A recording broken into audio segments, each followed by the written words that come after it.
اگر کوئی بندہ نماز کی فرضیت کا انکار کرے، یعنی اس کے فرض ہونے کا انکار کرے اور ساتھ پھر نماز نہ پڑھے، تو وہ بندہ بالاتفاق کافر ہے، دائرہ اسلام سے خارج ہے۔ آج آپ اگر دیکھیں تو مجھے ایک دوست نے توجہ دلائی کہ امریکہ کا کوئی اس نے اپنی سیاسی پارٹی بھی بنائی ہے، تو وہ بندہ کیا کہتا ہے، جی یہ جو آپ نماز پڑھتے ہیں تو نماز ہے ہی نہیں، وہ تو اللہ نے کہا صرف دل میں میرا خیال ہونا چاہیے۔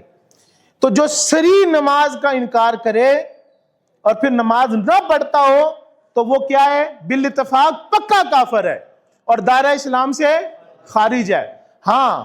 اگر کوئی اس کی فرضیت کا اقرار کرتا ہو، مانتا ہو کہ اللہ نے فرض کیا ہے، لیکن ہمارے اندر سستیاں ہیں، وہ کائلی کرتا ہو، سستی کرتا ہو، بدعملی کے اطاعت کرتا ہو اور نماز چھوڑ دیتا ہو، تو حضرت امام مالک کا میں فتویٰ صبح دیکھ رہا تھا، حضرت امام مالک، امام شافعی اور جمہور جو سلف ہیں، جو سلف و خلف ہیں، وہ فرماتے ہیں کہ اکثریت کے نزدیک جو بندہ ایسا ہے جو کاہلی کی وجہ سے، بدعملی کی وجہ سے، جو سستی کی وجہ سے نماز چھوڑتا ہے، فرماتے ہیں ایسے بندے کو فاسق کہتے ہیں۔ اور فاسق کے لیے کیا حکم ہے؟ ڈیفینیشن فاسق کی نہیں کر رہا، لیکن جو فاسق ہے جو پھر نماز چھوڑتا ہے کاہلی کی وجہ سے، بدعملی کی وجہ سے، فرماتے ہیں کہ اس پر حکومت کی ذمہ داری عائد ہوتی ہے کہ اس کے اوپر سختی کی جائے، اس سے عہد لیا جائے نماز پڑھنے کا، اور اگر وہ پھر بھی نماز نہ پڑھے تو اس فاسق کی سزا یہ ہے کہ اس کو قتل کر دیا جائے۔ اس کو کیا کر دیا جائے؟ یہ حدیث کی روشنی میں بات ہو رہی ہے۔ اور یہاں تک عرض کروں، امام احمد جس کو آپ حنبلی فرقہ کہتے ہیں، امام احمد تو فرماتے ہیں کہ جو بندہ جان بوجھ کر فرضیت کا اقرار کرتا ہو لیکن کائلی جان بوجھ کر ہی ہے نا، ایویں آپ اٹھے ہی نہ، آپ کہیں جی بس میرا دل نہیں چاہا، میری طبیعت نہیں مانی، تو بھائی یہ طبیعت تیری مانی ہے یا نہیں مانی، اللہ نے حکم دیا۔ امام احمد فرماتے ہیں کہ جو بندہ نماز نہیں پڑھتا وہ مرتد ہے۔ کیا ہے؟ مرتد ہے۔ بے شک آپ فرض مانتے ہیں لیکن پڑھنا ضروری ہے، آپ فرماتے ہیں وہ مرتد ہے، اور ارتداد کے سبب آپ کو پتہ ہے کہ اس کی گردن علیحدہ کی جائے گی، حکومت وقت کے اوپر ڈیوٹی ہے پھر ایسے بندے کی گردن کاٹیں۔ اور ہمارے امام اعظم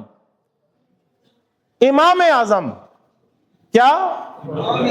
کہا کریں؟ امام تمام محدثین کے امام، یہ ائمہ ثلاثہ،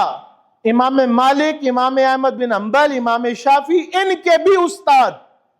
مفسرین کے استاد، محدثین کے استاد،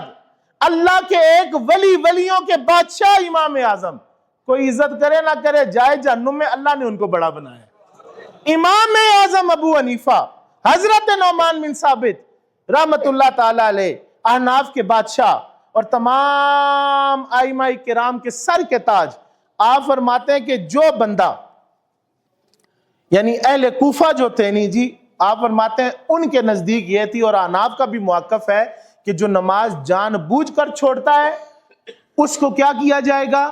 اس کو جیل میں بند کیا جائے گا۔ یہ اتنی رخصت عنایت فرماتے ہیں کہ وہ اس وقت تک قید میں رہے گا جب تک وہ عہد نہ کر لے کہ میں نماز پڑھوں گا اور نمازی نہ بن جائے، نہیں تو اس کو سزا کاٹنی پڑے گی، وہ جیل میں بند کرنے کے لائق ہے۔ جس نے گناہوں کو مٹانا ہو وہ باغ حج کرنے کے لیے نہ پہنچے۔ بھائی حضور کریم فرماتے ہیں، بخاری میں بھی موجود ہے، اسائے ستہ میں یہ لفظ آپ کو ملیں گے کہ حضور کریم صلی اللہ علیہ وسلم فرماتے ہیں کہ جس بندے کے گھر کے سامنے، مفہوم حدیث کہ نہر بہ رہی ہو اور وہ 5 وقت اس میں غسل کرے، تو صحابہ یہ بتاؤ کہ کیا اس بندے کے جسم پر کوئی میل رہ جائے گی؟ صحابہ کہتے ہیں نہیں یا رسول اللہ۔ فرمایا نماز بھی اسی طرح ہے،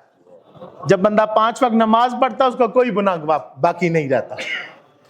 آپ نے گناہوں کو بخشوانا ہے، حج تو فرض ہے، جانا ہے، حج عمرہ کرنا ہے، لیکن سارا مہینہ یا 6 مہینے نماز نہ پڑھیں اور رمضان میں عمرہ کرنے جائیں جی میں اکٹھا بخشوا کے آؤں گا، بھائی میرے تکلیف اور زحمت نہ کرے، گھر بیٹھ کے 5 ٹائم پڑھیں، اللہ سارے معاف کر دے گا۔ رمضان سے رمضان تک، جمعہ سے جمعہ تک جو نماز کی پابندی کرتا ہے، اللہ اس میں جتنے گناہ کیے جاتے ہیں سب کو معاف فرما دیتا ہے۔